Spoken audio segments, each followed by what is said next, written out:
2019년 12월 31일 날 중국 우한에서 코로나 공식 전염병이 확진이 됐습니다. 그래서 2020년, 2021년, 2022년 까지 코로나가 유행이 됐죠. 전 세계가 얼음을 했어요. 얼음. 근데 이제 2023년부터 땡을 했어요. 그 사이에 저는 유튜브로 많은 분들 지금 대한민국의 우리 국민들하고 소통을 많이 했습니다. 이제 2024년이 됐습니다. 이제 코로나에서 좀 벗어나고 일상으로 돌아오고 있죠. 저도 이제 일상으로 돌아왔습니다. 일상으로 돌아와서 이제 우리 다볼사이버 성당 교우들 또 제 강의를 듣는 많은 분들한테 우리가 이렇게 보통 일상을 살아가면서 부닥치는 문제들, 현실적인 문제들을 조금 정리해서 여러분들하고 강의를 나누도록 하겠습니다. 현재로는 한 25강 정도 준비를 했는데 이 강의를 들으신다면 적어도 삶에 도움이 조금이나마 되지 않을까 싶습니다. 첫 번째 강의입니다.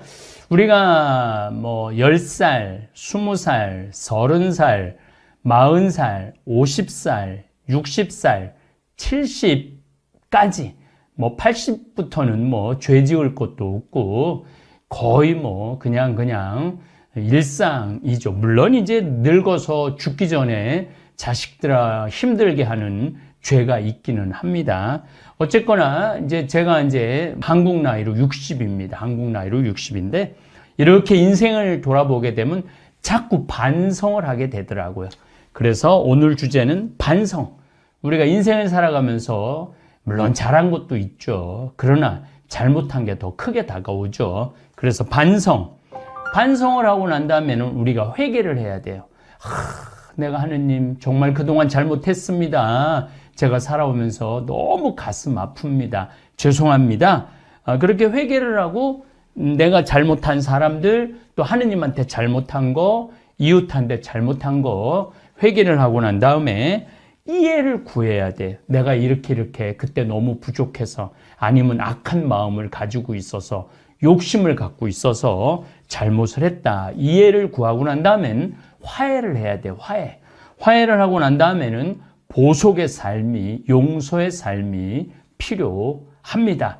그래서 이런 과정에 대한 이야기를 여러분들하고 좀 나누도록 하겠습니다. 제가 인생을 살면서 해결할 수 없는 일들이 많아요. 해결할 수 있는 일들도 있는데 대부분은 해결할 수 없는 일들이 많이 부닥치더라고요. 그 가운데 나를 미워하고 나를 괴롭히고 심지어 나에 대해 중상모략하고 허위 사실을 유포해서 사람들이 나를 오해하게 하는 사람을 용서하는 일이 정말 쉽지 않습니다.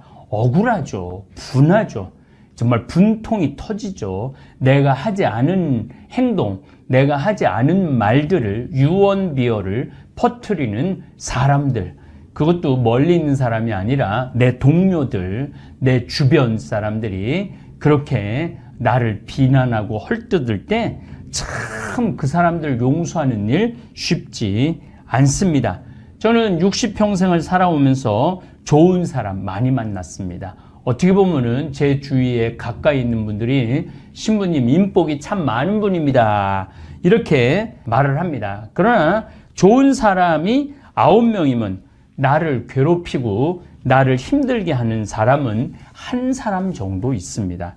이 정도면 양호한 거죠. 나를 아는 사람 중에 대개 반 이상은 나를 비난을 해요. 나를 헐뜯고 그 정도만 해도 훌륭합니다.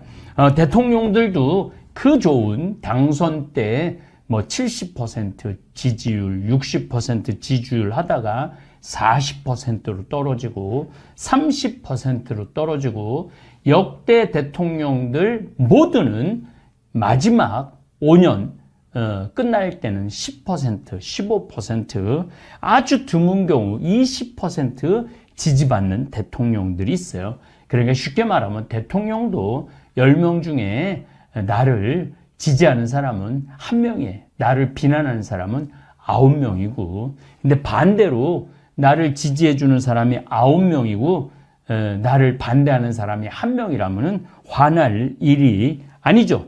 그런데 9명은 생각이 안 나고 나를 괴롭히는 사람이 왜 내 가슴 깊이 자리 잡는지 참 이상해요. 여러분들도 그렇잖아요. 나한테 그동안 잘해준 사람들, 나하고 정을 나눈 사람들, 나하고 행복한 시간을 보냈던 사람들, 우정을 나눈 사람들은 마음에 안 남고 나한테 상처를 준 사람이 마음에 계속 자리 잡는 거예요. 뭐 침대에 누워 있을 때 잠이 안 올 때 그 사람들 생각을 하면 속에서 부글부글 끓어오르죠. 참 우리 인간이 아주 이상한 존재 같아요. 심지어 나에 대해서 허위사실 유포를 했어. 그런데 내 친했던 사람이 그거를 믿고 나한테 너 정말로 그렇게 못된 일을 했느냐, 너한테 실망했다, 이런 얘기를 들을 때 내 마음이 질풍노도처럼 흔들리고 고요한 평화가 하나도 없이 깨질 때가 있습니다. 여러분들도 살아오면서 그런 경험을 아주 많이 했을 거예요. 친구들, 가족들, 이런 사람들한테 아마 이런 배신감, 이런 분노 많이 느끼셨으리라 생각합니다. 제가 운영하는 생태마을은 젊은 직원들이 많습니다. 직원이 65명인데 외국인 노동자는 1명도 없고 대한민국 젊은이들로 꾸려나가고 있습니다. 직원들 평균 나이가 31살이니 얼마나 젊은 회사입니까?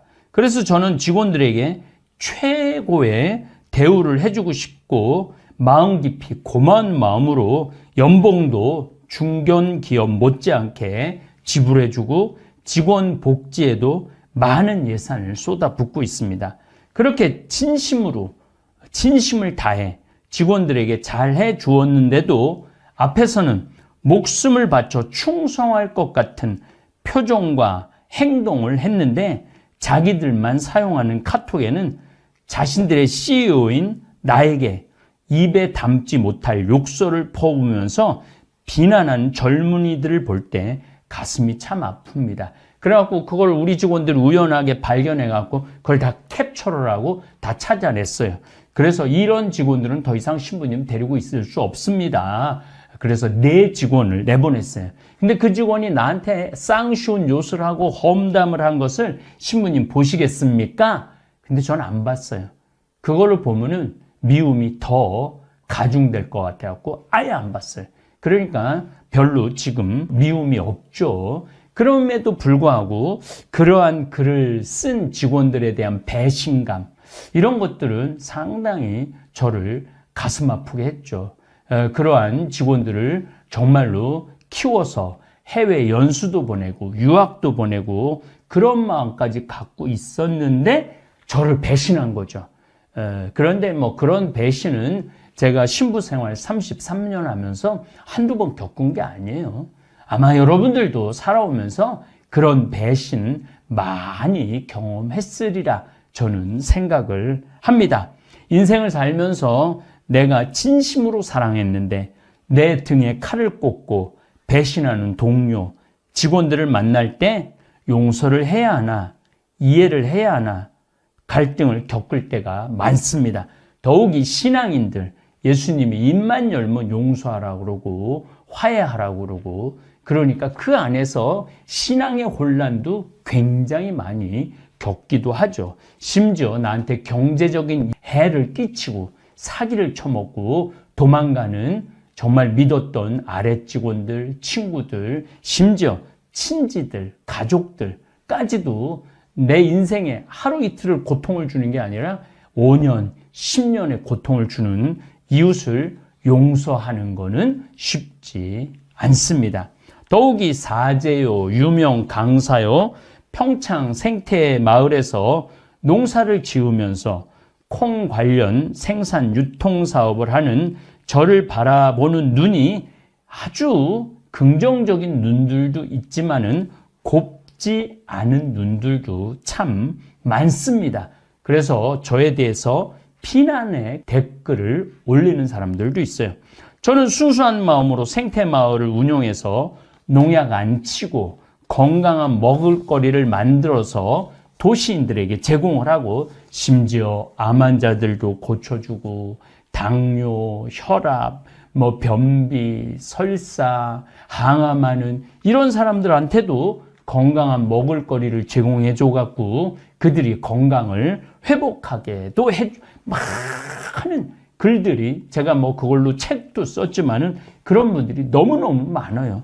그리고 농약을 치지 않아서 땅을 숨쉬게 하고 땅강아지, 지렁이 이런 온갖 미생물들이 살아 숨쉬게 땅, 밭 이런 것 유기농 농사를 짓고 다볼사이버 성당이라는 유튜브 채널을 운영해서 외롭고 병들고 어둠 속을 헤매는 사람들에게 길 안내를 하고 가난하고 헐벗은 이웃들뿐 아니라 제3국의 가난한 나라까지 힘 닿는 대로 도와주는 저 나름대로는 착한 일을 열심히 하는데도 안 잊고 온 눈으로 바라보고 인터넷 댓글에 베베꼬는 악성 댓글, 비방하는 댓글을 다는 사람들을 볼 때 신경질이 나고 화가, 분노가 일어납니다. 나에 대해서 뭘 안다고 이러한 무례한 글을 함부로 올리나 이 사람들을 전부 다 찾아내서 내가 그 사람들 공격을 해서 공경에 처하게 할까 하는 악한 정말로 독한 생각이 들 때도 있습니다. 물론 여러분들 보시기에 좀 제가 사실 새가슴이라 한 번도 항변하거나 공격하는 댓글을 욕을 하는 맞받아치는 댓글을 올린 적은 없습니다. 한편으로는 인터넷 댓글에 올라오는 글 1000건 중에 나를 모함하는 댓글은 5건 내지 10건 정도 됩니다. 얼마든지 수용할 수 있고 넘어가 줄 수 있어 라고 저를 위로하기도 합니다. 제가 이게 유튜브를 운영하는 모든 운영자들이 그래요. 그 댓글을 굉장히 중요하게 여깁니다. 저도 사실은 거의 모든 댓글을 다 읽습니다. 댓글 읽는데 그렇게 시간이 많이 소요되지도 않아요. 한 10분 내지 15분이면은 하루에 한 1000건 정도 댓글이 올라오는데 그거 거의 다 읽어요. 그러면은 저를 비난하는 댓글은 5건에서 한 10건 정도 돼요. 물론 제가 다 지우고 다시는 댓글을 올릴 수 없도록 아예 우리 쪽에서 탈퇴를 제가 시키기도 합니다. 악성 댓글을 올리는 사람은 제정신은 아닐 거야. 미치거나 마음이 삐뚤어지거나 마음이 베베 꼬인 사람이겠지. 그리고 이제 그 용어를 쓰면은 이 사람이 천주교 신자인지 개신교 신자인지 비신자인지 금방 알아요. 그것도 아니면 내가 잘 나가고 성공 가도를 달리니까 시기 질투하는 사람이 올리는 것이겠지. 그리고 세상이 얼마나 다양한데 100이면 100 다 내 생각과 똑같을 수 있어 하고 이해하고 넘어가기도 하지만 나를 흉보고 욕하는 사람은 용서하기가 쉽지 않습니다. 여러분들도 저는 그러리라 생각을 해요. 여러분들도 직장 생활하다 보면은 상사들, 동료들, 아래 직원들 이렇게 막 부닥칠 때 나를 괴롭히는 사람들이 있을 때 또 성당 신앙생활을 하거나 또 교회에서 또 신앙생활을 하거나 봉사활동을 하거나 또 사회에서 여러 가지 그룹 모임을 할 때도 눈에 밟히는 사람들이 있어요. 그런 사람들이 나를 욕하고 뒤에서 험담하고 모략할 걸 내가 알았을 때 그들을 용서하는 게 쉽지가 않죠. 참 우리 인생을 살아가면서 힘든 게 용서예요.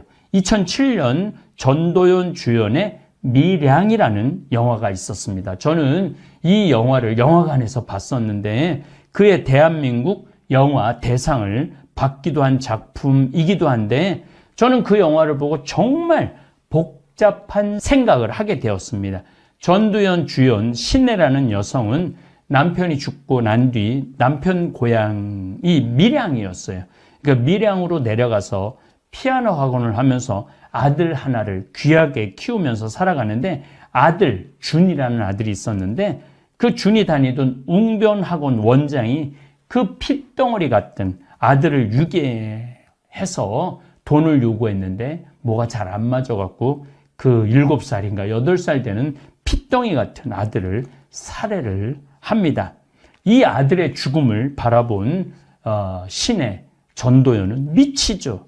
아들의 죽음을 받아들이기 힘들었지만 개신교의 귀의한 신의 전도연은 아들을 죽인 유괴범을 용서하겠다는 결심을 합니다. 여기서 참 중요해요. 우리가 누구를 미워하고 증오하고 그 사람에 대한 끊임없는 화가 치밀을수록 내가 평화를 누리지 않아요. 그래서 괴로워요. 그래서 내가 이 사람을 용서해야만이 진정한 자유와 평화를 누린다고 생각을 해요. 결국은 종교로, 개신교로 기위를 하죠. 신에는 교회 목사님과 교인들에게 내가 용서하겠다는 자신의 뜻을 밝히고 주위에서 목사님이든 성도들이 당신 정말 중요한 결심했다. 정말로 예수님의 사랑을 실천하는 사람이다. 이러한 격려 속에 유괴범을 직접 만나서 하나님의 뜻을 전하겠다는 마음, 결심을 합니다. 사람은 말로 표현할 수 없는 고통을 겪을 때 종교로 기위를 합니다. 십자가에서 아무런 죄 없이 못 박혀 돌아가신 예수님 생각을 하면 용서 못할 사람이 어디 있겠습니까? 온몸이 썩어 들어가고 고름이 흐르는 나환자를 손으로 어루만져 주시고 중풍으로 똥 오줌 가리지 못하는 사람을 걸어가게 하시고 손이 오그라든 사람, 절름발이, 배고픈 사람, 이혼한 사마리아 여인을 위로하시는 예수님께서는 착한 일과 정의로운 가르침만 펼치셨는데 아무런 죄도 없이 시기와 모함으로 십자가의 죽음, 고통을 겪으십니다. 온몸이 찢어지고 뼈가 부서지는 고통스러운 채찍을 맞으시고 가시관을 쓰시고 결국 십자가에 못 박혀 돌아가시는 예수님은 참으로 억울하고 부당한 처사를 겪으십니다. 그러나 십자가에서 죽음의 숨을 몰아쉬시면서 자신을 십자가에 못 박은 사람들을 용서합니다. 아버지, 저 사람들을 용서하여 주십시오. 저 사람들은 자기가 하고 있는 일을 모르고 있습니다. 이 정말 기가 막힌 이 지점에서 많은 신앙인들이 바로 예수님의 그 극진한 사랑을 보면서 그 기가 막힌 용서를 보면서 이 십자가의 길을 따라야 한다고 생각을 하고 결심을 하죠. 그런데 정말로 그 십자가의 길을 따른다라는 게 쉬운 일이 아니에요. 이 강의를 듣는 분들도 정말로 나를 못 박은 사람, 나를 정말로 십자가에 못 박아 죽일 만큼 나를 괴롭힌 사람, 그런 사람 용서하는 거 정말 어려워요. 저는 이제까지 30년 동안 강의하면서 그런 사람 용서하지 말라고 그렇게 강의 참 많이 했어요. 용서하지 말고 그냥 묻어두라고. 그걸 가슴에 할 필요는 없지만은 그걸 되씹고 곱씹고 미움, 용서, 분노를 키우면은 결국은 자기도 파멸의 길로 가니까 그런 사람 그냥 무시하라고 이렇게 얘기를 하는데 결국은 마지막에는 용서가 답이죠. 예수님은 나를 따르려면 자신의 십자가를 지고 나를 따라야 한다라고 말씀하신 예수님의 지상 명령을 지키기가 참 힘들어요. 하지만 이 세상에서 너무나 억울한 또 부당한 대우를 받거나 아무 죄도 없는 어린 자식이 돈에 눈이 멀어 처참하게 내 자식을 죽이는 살인마를 용서하기란 쉽지가 않습니다.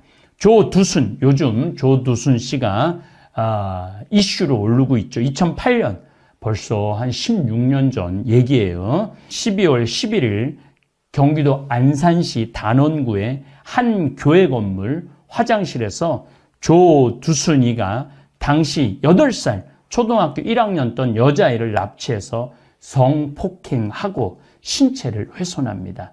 피해 아동은 이로 인해서 성기와 항문 기능의 80%를 상실해서 인공항문을 또 인공성기를 만들어야 할 수밖에 없는 영구장애를 입습니다. 2010년 1월 8일 피해자의 수술이 성공적으로 끝나서 임신과 배변이 가능해졌다고 합니다. 정말로 다행스럽게도 생리적인 능력은 되찾았지만 이 어린아이가 싸워야 할 이제 초등학교 3학년이 됐겠죠. 정신적인 상처는 정말로 죽을 때까지 가는 거죠. 그리고 원래 이 여자아이는 본래 의사가 꿈이었는데 의사가 되고 유명해지면 출소한 조두순이 자기의 존재를 알고 다시 찾아올지도 모른다는 그러한 공포 속에서 더 이상 꿈을 포기하겠다라는 외상 후 스트레스 장애를 겪고 있습니다. 이 극악무도한 인간을 용서하기란 결코 쉬운 일이 아닙니다. 조두순은 얼마 전에 계속 그 범위를 벗어나면 안 되는데 범위를 벗어난 조두순이 재판을 받는데 재판 중에 이렇게 말했다고 그래요. 그래, 잘못했다. 잘못했는데 상식적인 것만 얘기하겠다며 8살짜리 계집 아이 붙들고 그 짓거리 하는 그게 사람 새끼, 남자 새끼냐, 사람이 아니다 라고 생각한다라고 전했다고 그럽니다. 뒤이어서 그 조두순은 절대 반성하는 이야기를 하지 않았다고 그래요. 그런 조두순을 어린아이가 과연 용서해야 되느냐? 그 부모가 과연 용서해야 되느냐? 또 그를 조두순을 지켜보는 국민들이 용서를 해야 되느냐? 이게 큰 숙제가 아닐 수 없어요. 여러분들도 인생을 살아가면서 나에게 그만한 고통을 주는 사람을 과연 용서해야 되느냐? 이 문제 큰 숙제입니다. 제가 젊었을 때는 그런 사람은 징벌해야 된다고 생각을 했어요. 그리고 지금도 그렇게 크게 변하지는 않았습니다. 그리고 끊임없이 고려시대 때 우리나라를 해안선을 침범하고 도둑질해간 일본 외놈들 용서해야 되느냐. 임진왜란 1592년에 우리 수도 없는 조선 죄 없는 백성들을 겁탈하고 죽이고 귀 자르고 코 자른 외놈들을 용서해야 되느냐. 민족적으로 1905년에 을사늑야 1910년에 한일 합방을 해갖고 36년 동안 이 나라를 정말로 침탈한 일본 놈들을 과연 용서해야 되느냐. 이런 더 큰 명제를 가지고 주제를 가지고 과연 용서라는 것이 정말 우리 인생의 또 역사 안에서 정말 이게 가능한 일인가 고뇌하고 되묻지 않을 수가 없습니다. 그래서 다음 시간에는 정말로 이어서 용서해야 되는 이유, 용서해야지 될 수밖에 없는 우리 인간의 삶의 여정에 대한 이야기를 나누도록 하겠습니다. 여러분들도 댓글을 많이 올려주시면 저도 소통하도록 하겠습니다. 지난주에 이어서 계속 외로움에 대한 얘기를 하고 있습니다. 우리 인간들은 사실은 사랑이 없을 때 외롭죠. 근데 여러분들, 자식이 부모를 사랑하는 게 클까요? 부모가 자식을 사랑하는 게 클까요? 제가 다녀보면요, 다 부모가 자식을 사랑하는 게 크다고 착각하고 있어요. 근데 3살, 4살, 5살 때만 해더라도 누가 더 부모를 사랑하느냐면 자식이 더 부모를 사랑한대요. 왜냐하면 여러분들 3살, 4살, 5살 된 아이들은 누구밖에 없어요? 엄마밖에 없잖아요. 그래갖고 그냥 엄마 치마 붙잡고 그냥 온 달 다 따라다니잖아요. 근데 엄마는 그때 아이 모임에도 나가야 되고 그냥 여기저기 다녀야 되는데 그냥 딸, 아들이 그냥 계속 매달려 있으면 귀찮아요, 안 귀찮아요? 귀찮을 때 있죠? 그래서 한마디 해도 얜 잠도 없냐고, 좀 가서 좀 자라고. 그래도 그냥 계속. 그러니까 아이가 엄마 아빠를 너무너무 좋아해. 엄마 아빠하고 같이 있고 싶어. 근데 누가 밀어내기 시작하냐면 부모가 밀어내기 시작하는 거예요. 언제까지 밀어내냐면 초등학교 6학년 때까지 계속 밀어내요. 그리고 공부 못한다고 구박까지 해. 밀어내는 것도 모자라서. 그럼 중학교 올라가면 그때부터는 누가 싫어하기 시작해요? 자식이 싫어하기 시작해요. 그래갖고 엄마 아빠를 거절하기 시작해. 근데 엄마 아빠는 똑같은 마음이야. 사랑하는 건 똑같아. 그렇죠? 근데 중학교 올라가면 이놈이 나를 거절하니까 굉장히 섭섭하죠. 그런데 10년 동안 밀어낸 걸 생각해야죠. 10년 동안 같이 아이가 놀아달라고 그럴 때 놀아주고, 뭐 매달릴 때 같이 안아주고, 눈 마주쳐주고, 대화해주고, 얘기 들어줬으면은 중학교 올라도 걔는 엄마 아빠 안 미워해요. 그런데 3살서부터 계속 귀찮다고 그러고 자라고 그러고 그냥 뭐 또 때리고 막 공부 못하면 뭐 그냥 네가 그냥 내가 널 낳고 미역국을 끓여 먹고 내가 한심하다 그러고, 그리고 중학교 올라가고 자식이 엄마 막 째려보고 신경질 보고 소리 지르면은 그땐 당황스러운 거예요. 그래서 그런 착각을 하지 마시라는 거예요. 자식이 여러분들을 거절하게 되는 데는 누가 기여를 하는 거예요? 여러분들이 기여를 하는 거예요. 제가 신학교 때 부제 때 매스컴 세미나라는 걸 했는데 그때 어떤 자매가 와갖고 정말 내 눈물을 찔끔 나게 하는 강의를 한 적이 있어요. 이 자매가 아들이 셋이 있었대요. 근데 아들이 셋이 있는 집은 항상 둘째가 문제예요. 첫째는 첫째라고 잘해주고 막내는 막내라고 잘해주죠. 그렇죠? 둘째는 항상 소외의식을 느껴요. 항상 피해의식을 느낀다고요. 우리 집에도 아들이 셋이 있는데 큰아들은 내가 봐도 저 어머니 아버지가 왜 이해가 안 될 정도로 큰아들한테 잘했어요. 잘못해도 다 감싸 안아주고. 이게 큰아들은 대접받는 거죠. 저는 우리 집 막내였는데 저는 정말로 사랑을 많이 받고 자랐어요. 전 중고등학교 다닐 때 내가 신발을 빨아본 적이 없어요. 형들이 다 빨아줬어요. 왜 빨아줬느냐면 안 빨아주면 어머니 아버지가 혼냈으니까 막내 신발 빨게 한다고.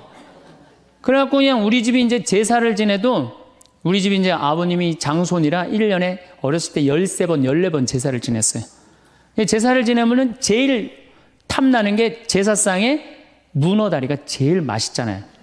그런데 그냥 큰아들은 큰아들이라고 챙겨주고 막내는 막내라고 알아서 해주는데 둘째 형은 문어다리 차지가 안 가는 거예요. 그래갖고 이제 제사 끝나고 나면 이제 고시리 한다고 그러잖아요. 귀신 마중 나가면은 우리 식구들은 다 나가는데 둘째만 안 따라 나가는 거예요. 왜 안 따라 나가냐면 문어다리 훔치려고. 자기가 훔치지 않으면은 자기 챙겨줄 사람 아무도 없잖아요. 우리 둘째 형은 제사가 지나고 1주일이 지나도 2주일이 지나도 문어다리 물고 다녀요. 자기 어디다 감춰놨는지 모르는데. 그래갖고 제가 지금 얼마 전에 한 2년 전인가 설날 집회를 갔어요. 마침 설날은 제사를 지내니까 가갖고 물어봤어요.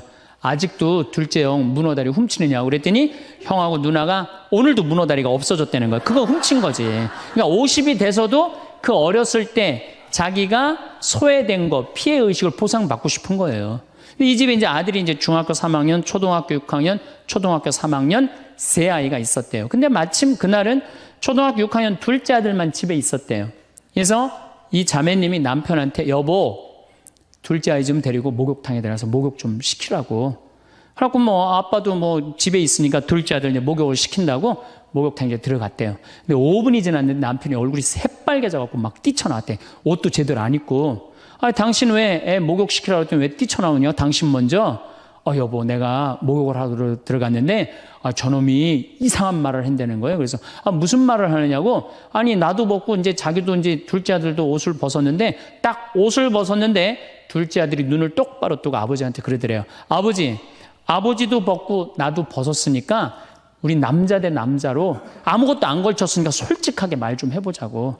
그래서 이놈은 무슨 얘기를 하느냐. 아니 초등학교 6학년 놈이 딱 빨개 벗고 아버지도 벗고 나도 벗었으니까 우리 솔직하게 얘기 좀 해보자고 그러니까 얼마나 당황스러워요. 그래서 무슨 얘기냐 그랬더니 아버지는 날 정말로 사랑하는 거냐. 무슨 소리냐. 지난 겨울에 아버지가 밤에 두부 심부름 시켰을 때 난 너무너무 밤에 나가는 게 무서웠다. 왜냐하면은 동네 불량 형들이 걸리면 돈을 뺏고 그래서 난 밤에 나가는 거 너무너무 싫었다. 중학교 3학년 큰형도 있는데 내가 그래서 큰형 왜 안 시키냐고. 그러니까 아버지가 나한테 소리 지르고 나한테 갔다 그래서 내가 울면서 갔다 왔다. 내가 그렇게 무서운데 얼마나 내가 서러웠는지 알았느냐. 그 아버지 나 사랑하는 거냐. 내가 그렇게 마음고생하는 걸 아냐. 뭐 아버지 할 말 없지. 또 아니 내가 구두 닦았을 땐 한 번도 칭찬도 안 하는데 막내가 아버지 구두 닦으면 그렇게 좋아하고 칭찬하고 500원도 주고 그러는데 왜 나는 한 번도 그런 적이 없느냐. 그리고 우리 아들 셋이서 인사할 때 잘 다녀오시라고 그럴 때 내 머리 쓰다듬은 좀 있냐. 한 번도 없다. 막내 머리만 쓰다듬어 줬지. 날 사랑하는 거냐. 아들이 그냥 그렇게 물어보는 거예요. 당황스러운 거죠. 부모는 항상 세 아들 다 사랑한다고 그러지만은 자식이 느끼는 건 너무너무 섭섭했던 거죠. 그래서 이 아빠가 너무너무 당황스러워갖고 그랬대요. 나는 너를 너무 믿었기 때문에 심부름도 시킨 거고 난 너를 너무너무 믿었기 때문에 막내 어리니까 이렇게 한 거지. 난 이 셋 중에 너를 너무너무 사랑한다. 그리고 너무 당황스러워서 그냥 옷도 그냥 대충 입고 뛰쳐나온 거예요. 그 자리에서 너무 있기 미안해갖고. 그래갖고 제가 어떻게 하나 보라고 그랬더니 문을 빼꼼히 열고 보니까 아들이 눈에는 눈물이 뚝뚝뚝 떨어지는데 입에는 미소가 있더라는 거예요. 아빠가 날 사랑한다고 그러니까. 그러니까 누가 사랑하는 게 커요? 자식이 부모 사랑하는 게 큰 거예요. 그 사랑을 부모가 까먹고 자꾸 자식한테 못되게 하는 거죠. 그래서 여러분들 정말로 우리가 부모라는 게 중요해요.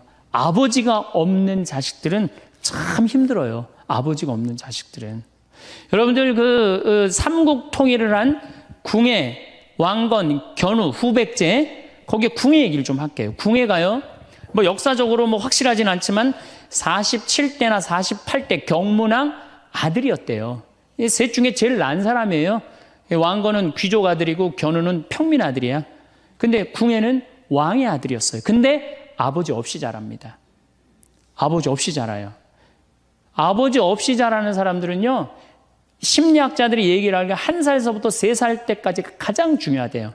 이때 아버지 엄마가 안아주고 뽀뽀해주고 엄마 아빠라고 그럴 때 격려해주고 기저귀 갈아주고 이럴 때 아이들은 뭐가 생기느냐 하면 신뢰심이 생긴대요. 세상은 믿을 만한 데다. 그리고 그냥 아이가 막 걸을 때 옆에서 박수 쳐주고 걸음 뛸 때 그럼 아이들이요 굉장히 심리적으로 안정감을 준다는 거예요. 그런데 이때 아버지가 없는 아이들은 심리적으로 굉장히 불안하다는 거예요. 여러분들 이 아빠가 아이들 이 목마 태워주면은 애들 좋아해요 안 좋아해요? 좋아하죠? 그런데 아빠 키가 1m 70이고 애가 50cm면 2m 20이에요. 그 꼭대기에 올라가고 또 애는 아빠 머리를 잡고 막 까르르 넘어가지 않아요? 좋아갖고 아빠 머리를 잡고 걔는 무의식 속에 이런 생각을 갖는데요. 세상은 이렇게 높아도 믿을 만한 데다. 이 든든한 아버지가 있으니까. 그런 믿음이 생긴다는 거예요. 그런데 궁예는 그랬던 경험이 한 번도 없었던 거야. 그러니까 나중에는 사람을 의심을 하기 시작하는 거예요. 의심하기 시작하는 거예요. 그래갖고 나중에 관심법이라는 걸 개발해요. 그래갖고 네가 의심하는지 안 의심하는지 내가 안다. 그래갖고 그냥 친아들도 그냥 의심도 안 하는데 너 의심한다고 그러고 죽이고 결국 누구까지 죽여요? 자기 부인하고 아들까지 죽여요. 그리고 마지막으로 쓸쓸한 최후를 맞이해요. 신부님, 나는 우리 남편이 일찍 죽어갖고 우리 애들 그냥 혼자 키웠는데 너무 섭섭합니다. 아버지 없이도 훌륭하게 자라는 사람 간혹 있어요. 그게 누구냐면 오바마가 아버지 없이 자라잖아요. 할머니 손에서 얼마나 훌륭해요. 그렇죠? 그러나 일반적으로 보면은 그렇다는 거예요. 아버지가 굉장히 중요한데 근데 슬픈 거는 우리나라는 아버지가 있어도 없는 것 같아요. 아버지가 있어도 애는 학원 다니냐고 그냥 정신 팔려가고 아버지는 돈 번다고 해갖고 서로 사랑을 쌀 시간이 없는 거. 서로 사랑을 쌀 시간. 그런데 이 아버지와 끈이 굉장히 기가 막힌 분이 한 분 계세요. 아버지와 자식 사랑이 아주 두터운 분이 한 분 계세요. 그분이 누구냐면 바로 예수님이에요. 예수님처럼 아버지와 사랑이 깊은 사람이 없어요. 여러분들 세례받을 당시 예수님이 물 위에 올라오시자 마르코복음 1장 11절에 뭐라고 그러냐면 너는 내가 사랑하는 아들, 내 마음에 드는 아들이다. 라고 하느님 아버지께서 아들을 얼마나 사랑하는지 확인시켜줘요. 그 마태복음 11장 25절, 27절을 보면은 아버지, 하늘과 땅의 주님, 지혜롭다는 자들과 슬기롭다는 자들에게는 이것을 감추시고 철부지들에게는 드러내 보이시니 아버지 감사드립니다. 그렇습니다. 아버지의 선하신 뜻이 이렇게 이루어졌습니다. 나는 아버지께서는 모든 것을 나에게 넘겨주셨습니다. 그래서 아버지 외에는 아무도 아들을 알지 못합니다. 또 아들 외에는, 그리고 그가 아버지를 드러내 보여주려는 사람 외에는 아무도 아버지를 알지 못합니다. 그냥 예수님 입만 열면 아버지 얘기를 해요. 입만 열면은. 또 하느님 아버지도 아들한테 각별한 사랑을 해. 거룩한 변모 마태복음 17장 보면은 이렇게 얘기해요. 이는 내가 사랑하는 아들, 내 마음에 드는 아들이니 너희는 그의 말을 들어라. 그러니까 예수님도 아버지를 사랑하고 아버지 하느님도 누구를 사랑해요? 예수님. 그러니까 하늘에 새도 보금자리가 있고 여우도 굴이 있지만 사람의 아들은 머리 둘 곳조차 없다라고 굉장히 고독하셨음에도 불구하고 그 고독을 누구 때문에 극복했을까요? 하느님 아버지와 철저한 사랑의 끈으로 그걸 극복한 거예요. 여러분들 자식들이 세상 살아가기 힘들다 하더라도 그 든든한 아버지가 있는 자식들은요, 극복해 나가요. 든든한 아버지가 있는 자식들은. 또 요한복음 17장 하느님 아버지와 얼마나 깊은 사랑으로 묶여 있는지 잘 보여주는 구절이 있어요. 아버지, 세상이 생기기 전에 제가 아버지 앞에서 누리던 그 영광으로 이제 다시 아버지 앞에서 저를 영광스럽게 해주십시오. 그리고 이어서 이렇게 말씀하십니다. 아버지께서 제 안에 계시고 제가 아버지 안에 있듯이 그들도 우리 안에 있게 해주십시오. 난 이 구절을 보면요, 가슴이 떨려요. 여러분들 자식 중에 아버지한테 아버지 안에 내가 있고 내 안에 아버지가 있어, 이렇게 말하는 자식들이 있어요? 그런 고백을 할 수 있는 자식이 몇 명이나 될까요? 아버지 안에 내가 있고 내 안에 아버지가 있다. 예수님은 이렇게 아버지를 사랑했던 거예요. 의로우신 아버지, 세상은 아버지를 알지 못하였지만 저는 아버지를 알고 있습니다. 저는 그들에게 아버지의 이름을 알려주었고 앞으로도 알려주겠습니다. 아버지께서 저를 사랑하신 그 사랑이 그들 안에 있고 저도 그들 안에 있게 하려는 것입니다. 예수님은 그 말씀을 하고 난 다음에 유다의 배반으로 붙잡히세요. 그러니까 예수님은 활동 시작할 때부터 아버지 얘기 시작해갖고 마지막 끝날 때까지 아버지 얘기한 거야. 아버지하고 이야기를 하는 거를 멈추지 않으십니다. 그리고 겟세마니 동산에서도 아버지와 끈끈한 사랑을 보여주시죠. 아버지, 하실 수만 있으시면 이 잔이 저를 비껴가게 해주십시오. 그러나 제가 원하는 대로 하지 마시고 아버지께서 원하시는 대로 하십시오. 요새 이런 아들이 어디 있어요?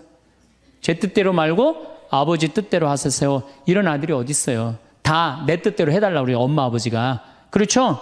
근데 예수님은 하느님 아버지가 그렇게 기뻤던 거야. 맨 마지막에 아버지, 이 사람들을 용서하여 주십시오. 그리고 마지막으로 이런 말씀을 하십니다. 아버지, 제 영혼을 아버지 손에 맡깁니다. 그러니까 이 아버지와 철저한 끈으로 묶여 있었던 예수님은 그 마지막 제자들이 다 버리고 도망갔어도 그 아버지에 대한 사랑, 내 안에 아버지가 있고 아버지 안에 내가 있다는 그 기가 막힌 사랑으로 극복하시고 인류 구원의 문을 여신 거예요. 그렇다면 우리나라 아버지들도 이런 아버지가 돼야지. 자식들한테 이런 아버지가 돼야 되는데 이런 아버지가 과연 몇이나 있느냐. 저는 다행히 우리 아버지를 참 잘 만났어요.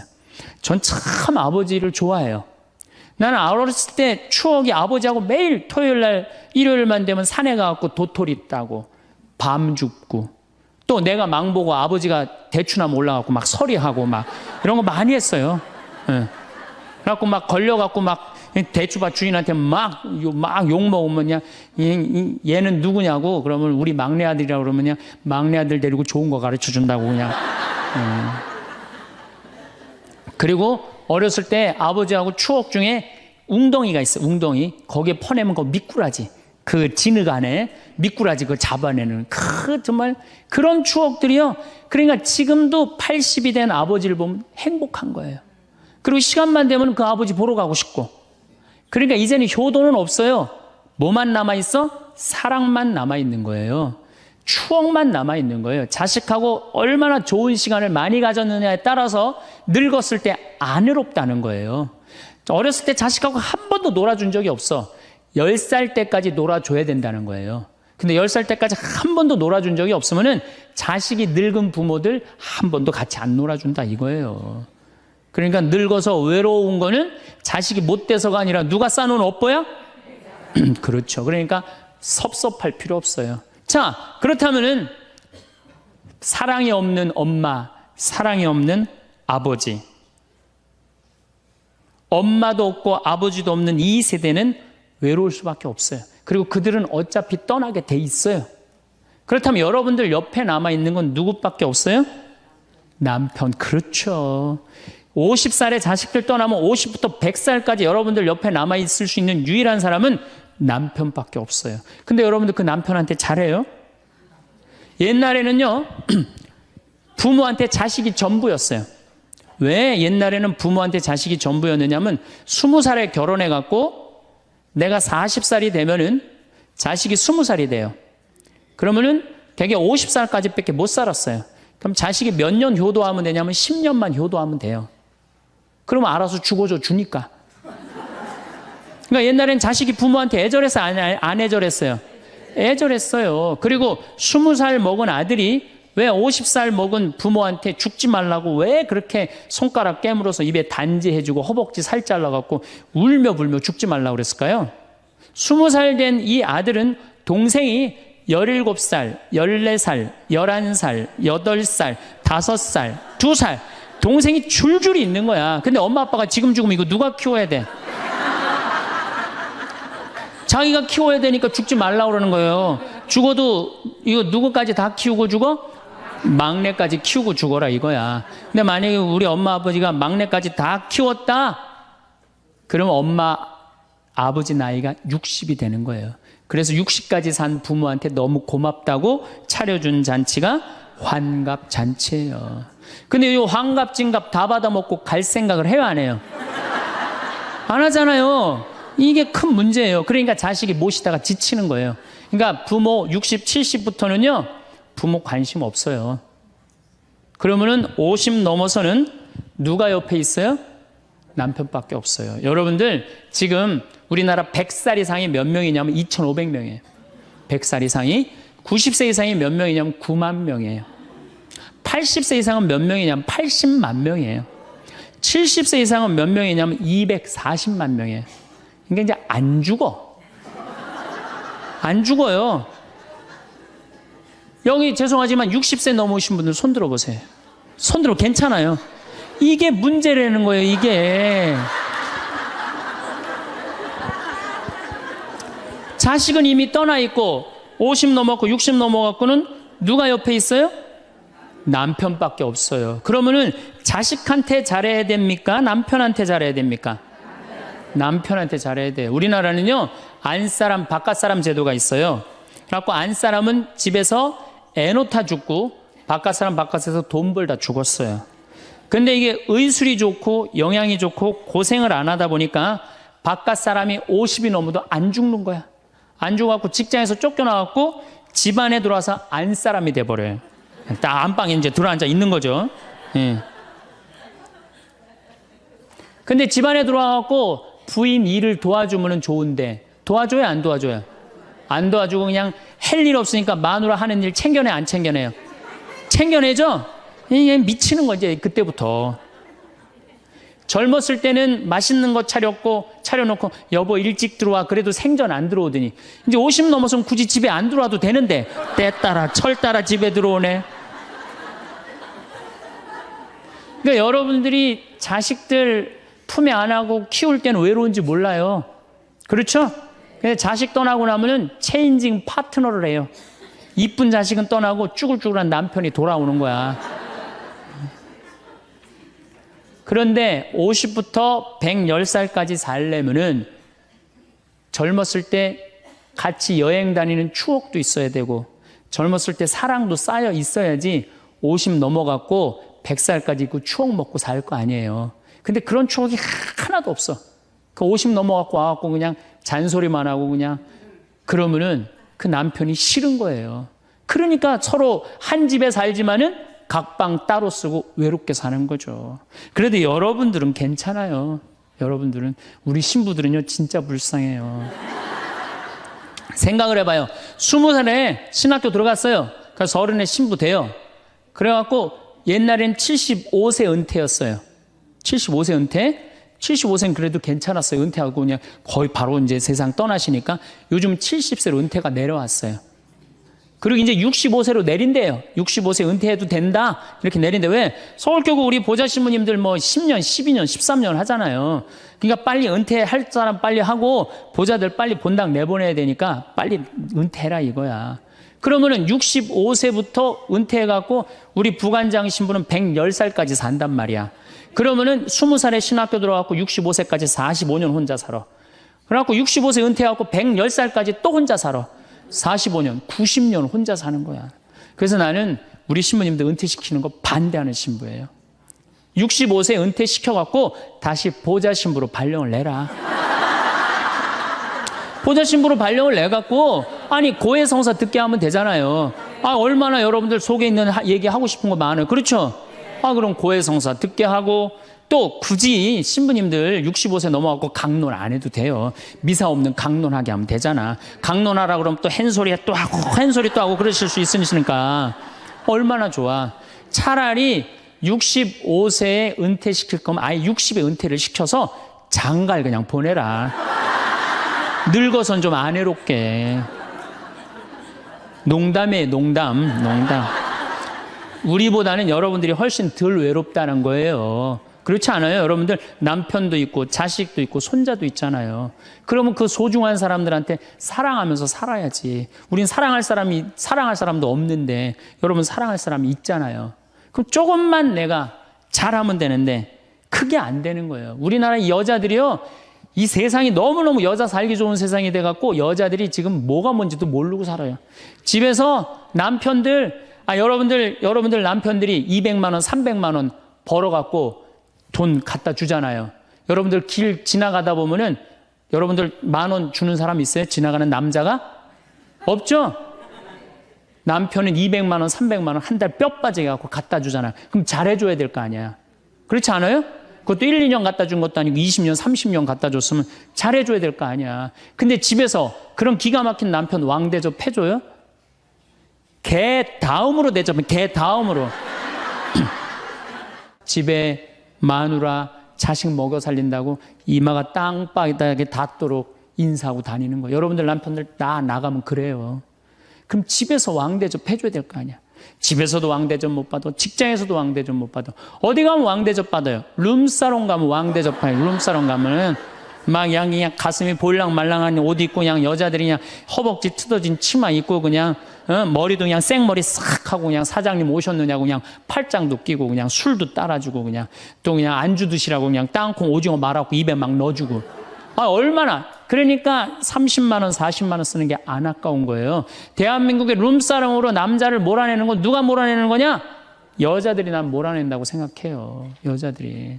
마누라라는 게 아침에 출근할 때 보면 막 사자머리를 해갖고 막 귀신 눈을 해갖고 그냥 여보 다녀와 그냥 다녀오게 하고 난 다음에 다녀오라고 그래야지.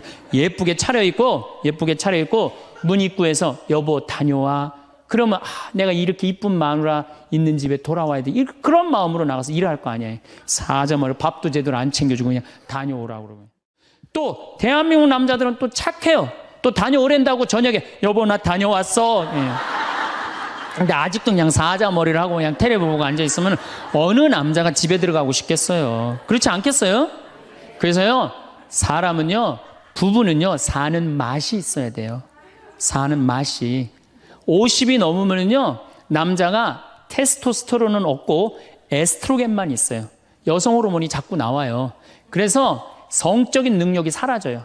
성적인 능력이 사라지니까 50 넘은 남자들은 무슨 낙으로 사느냐면 먹는 낙으로 사는 거예요. 먹는 낙으로. 그냥 50만 되면 말하는 거 좋아하고 먹는 거 좋아한단 말이야. 근데 이 남자는 50이 넘으면 먹는 걸 좋아하는데 50이 넘은 여자는 이 세상에서 제일 하기 싫은 게 밥이야, 밥.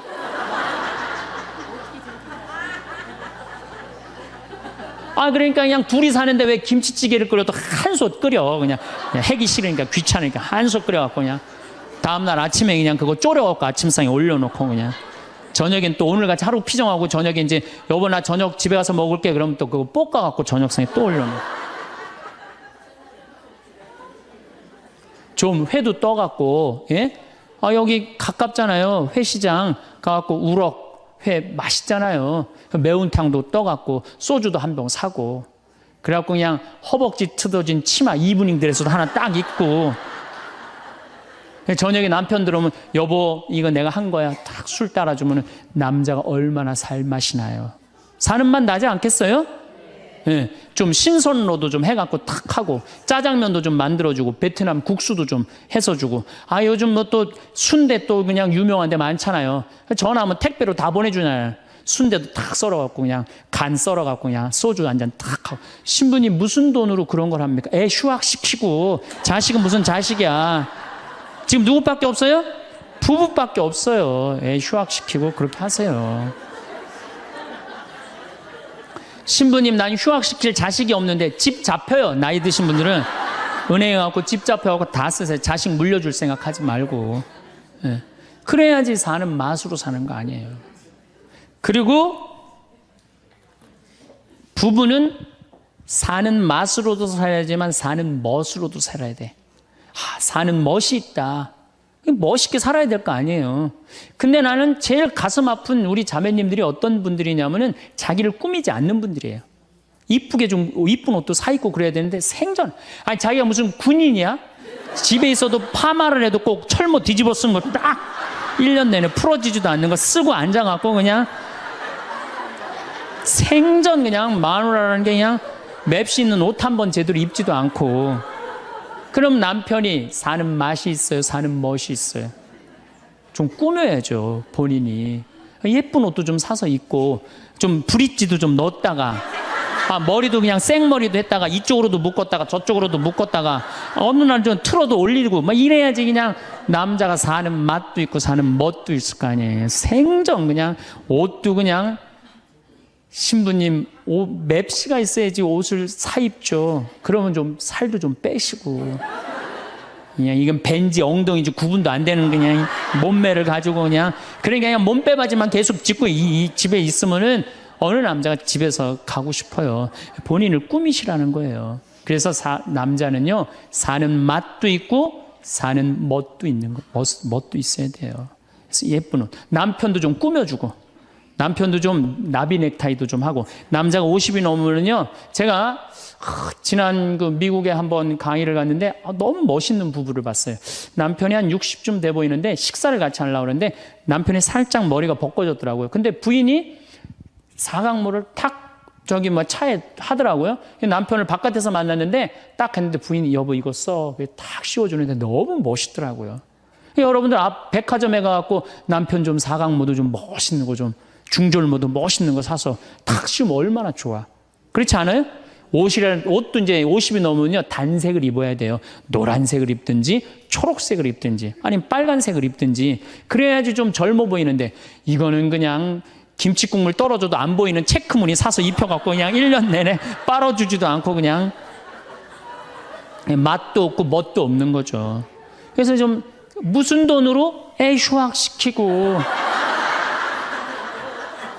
자식은 무슨 자식이에요. 여러분들 이제 50이 넘어가갖고요. 여러분들의 유일한 동반자는 누구밖에 없다? 남편밖에 없다. 그럼 남편한테 잘해줘야죠. 50이 넘으면 또 남자들도 문제는 문제예요. 이 남자는 50이 넘어가면 친구가 없어져요. 오로지 방에만 있는 거, 집에만. 근데 여자는 바뀌어, 또 성격이 바뀌어. 50이 넘으면 친구가 너무 많아. 그냥 맨날 만나러 나가야 되는데 그냥 이 남자고 여자고 이제 서로 힘든 거죠. 또 그냥 50, 60 넘은 남자들은 씻지도 않아. 그냥 냄새 나고 그냥 이러니까 그냥 남편 옆에 가까이 가기도 싫은 거죠. 예. 근데 이 부부가요 서로 애인같이 살아야 돼요. 우리 자매님들 자기를 애인같이 꾸며야 돼요. 그러니까 언제든지 집에서도 깔끔하고 예쁘게 차려입으면 남자가 기분이 좋잖아요. 집도 좀 화분도 좀 예쁜 거 좀 해놓고 여행도 좀 다니고 둘이 공연도 좀 가고 극장도 좀 보러 다니고 이래야지 그냥 사는 맛도 나고 사는 멋도 날 거 아니에요. 그래서 제발 좀 성지순례 좀 가세요. 제가 여러분들한테 꼭 부탁하고 싶은 거는 옛날에 중세 시대는요, 성제 집 다 팔아 갖고 갔어요. 다 팔아서 그냥 예루살렘 가는 걸로 끝나는 거예요. 거기서 죽어도 여한이 없다고. 그러니까 여러분들도 예수님 어제 복음에 자케오 얘기 나왔죠? 그거 예리고 얼마나 좋아요. 그리고 그냥 갈릴레아도 좀 호수도 가보고 얼마나 좋아요. 신부님 무슨 돈으로? 휴학시키고 그 돈이면 충분해요. 한번 갔다 오면은요, 신앙이 틀려지거든요. 성주순례도 가고. 제가 지난 9월인가 작년 9월에 성주순례를 한 40분 하고 갔다 왔는데 어떤 형제님이 70 먹은 형제님이 기가 막힌 말씀을 하시더라고요. 무슨 말씀을 하시냐면은 내 강의를 듣고 집을 잡혀서 왔대요. 근데 가만히 생각을 해보니까 집은 은행에 잡히면 대출을 해준대요. 은행에 잡히면 대출해주잖아요. 근데 나이는 대출해주는 데가 아무 데도 없대요. 여러분들 누가 나이 대출해줘? 한 살이라도 더 먹기 전에, 다리에 힘 풀리기 전에 갔다 오셔요. 그리고 내가 성주순례를 가면은 너무 행복해하는 거, 자매님들이. 그래갖고 나는 은혜 받아갖고 성제 갖고 그냥 성령을 충만히 받아갖고 10일 동안 저렇게 행복하고 그냥 은총에 그냥 가득한 줄 알았더니 12일 동안 밥을 안 하잖아, 밥을.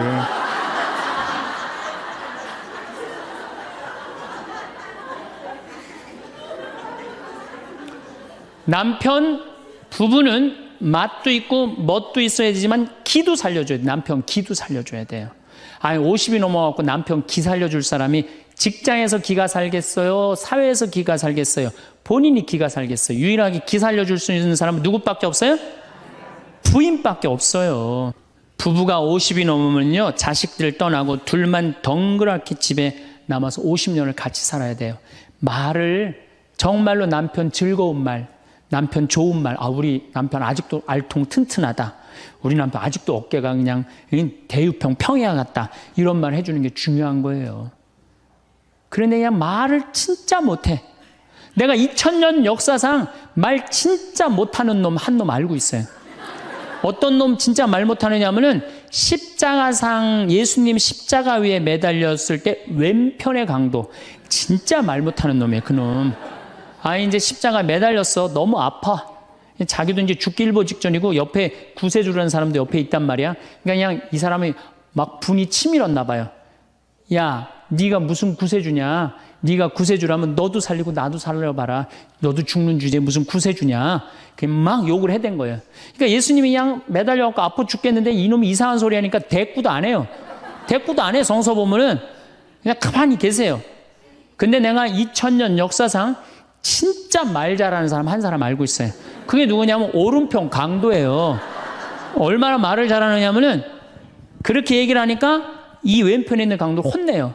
야, 이놈아, 니놈하고 나는 죽어도 싸. 강도 짓을 했으니까. 근데 저분이야말로 무슨 죄가 있어. 가난한 사람, 병든 사람 함께 해주고 인간을 사랑하신 분인데, 그리고 이 강도가 한마디 해요. 주님, 마지막 날에 저를 기억해 주십시오. 그러니까 그냥 예수님이 왼편에 있는 놈한테 대답도 안 하던 예수님이 그렇게 아파도 오른편에 있는 강도한테 한마디 해요. 너야말로 오늘 나와 낙원에 들 것이다. 이 말 한마디 잘한 바람에 그냥 예수님하고 1호로 천당에 올라간 사람 아니야. 그렇지 않아요? 루카복음 23장에 나오는 얘기예요. 루카복음에. 그러니까 여러분들 남편 칭찬을 해주세요.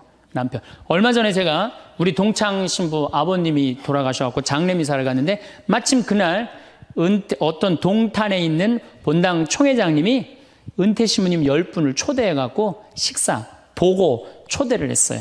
부인이 보고 요리를 할 줄 알아갖고. 그래갖고 이제 그 집에 가고 보고를 먹는데, 신부님들, 은퇴 신부님들 보니까 머리가 다 벗겨진 거야, 다. 머리가 다 벗겨져갖고 있더라고요. 근데 내가 그날 마침 이제 장례미사를 해갖고 우리 주교님을 뵀는데, 우리 주교님은 그래도 머리가 많이 나셔갖고 모자를 앞에다 쓰신 거야. 그래갖고 참 보기가 좋더라고요. 주교님이 아주 얼굴이 하얀이 선비같이 생기셨거든요. 그래서 내가 저녁 먹으면서 신부님들은 이렇게 머리가 벗겨졌는데 우리 주교님은 아직도 머리가 나셔갖고 모자를 앞에다 쓰는데 참 보기 좋더라고. 그랬더니 은퇴 신부님 10분이 황 신부 주교님한테 가갖고 샴푸 뭐 쓰는지 좀 알아봐 달라고 막 그러더라고요.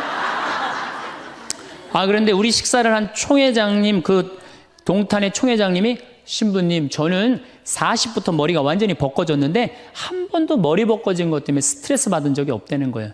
그게 무슨 소리냐? 그랬더니 자기 부인이 40에 본당 3억 임원이었는데 3억회를 하고 집에 들어오면 막 짜증을 내고 들어온대요. 그 문을 열고 딱 한다는 부인이 첫 입을 열어서 하는 소리가 답답해 죽을 뻔했다고. 아, 여보, 3억회가 그렇게 답답해?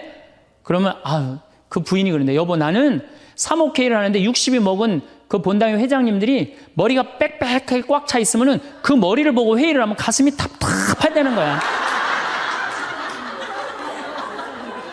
그리고 이제 자기 남편을 보고, 머리가 완전히 대머리인 남편을 보고 한마디 한대요. 이제야 가슴이 뻥 뚫린다고. 이게 얼마나 남편을 기를 살려주는 말이에요. 그렇지 않아요? 그러니까 여자는 맛도 있고 멋도 있고 누구 기도 살려줘? 남편 기도 살려줘야 되는 거예요. 부처님은요, 7종류의 아내가 있다고 그래요. 첫째, 남편을 죽이는 아내가 있대요. 더러운 마음을 가지고 남편에 대한 사랑이 없고 남편을 업신여기는 아내. 아내가 권력이 세면 남편이 모든 것을 참고 침묵하기 때문에 그 참느냐고 빨리 죽는데요. 남편을 죽이는 아내가 있대요. 두 번째는 도둑과 같은 아내가 있대. 남편이 힘들게 돈 벌어 갖고 오면은 그거 그냥 막 써갖고 그냥 살림살이 엉망으로 하는 아내. 도둑과 같은 아내. 셋째, 주인과 같은 아내. 주인 행세하는 거죠. 그래갖고 그냥 자기는 일 안 하고 남편 막 시키는 주인과 같은 아내가 있고. 그 다음에 네 번째는 어머니와 같은 아내가 있대요. 항상 남편을 사랑하며 자식 대하는 것처럼 남편을 보호해주는 아내가 있대요. 그 다음에 누이 동생과 같은 아내. 남편을 섬기기를 다하고 자매와 같은 귀여움을 떨고 애교를 떠는 그런 누이 동생과 같은 오빠 하면서 그런 아내가 있다는 거예요.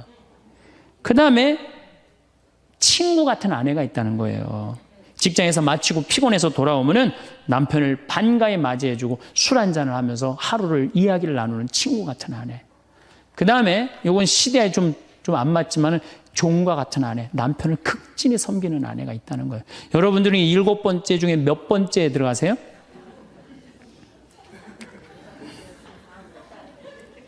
아무것도 아니에요? 이 7번째 아무것도 아니면 큰일인데.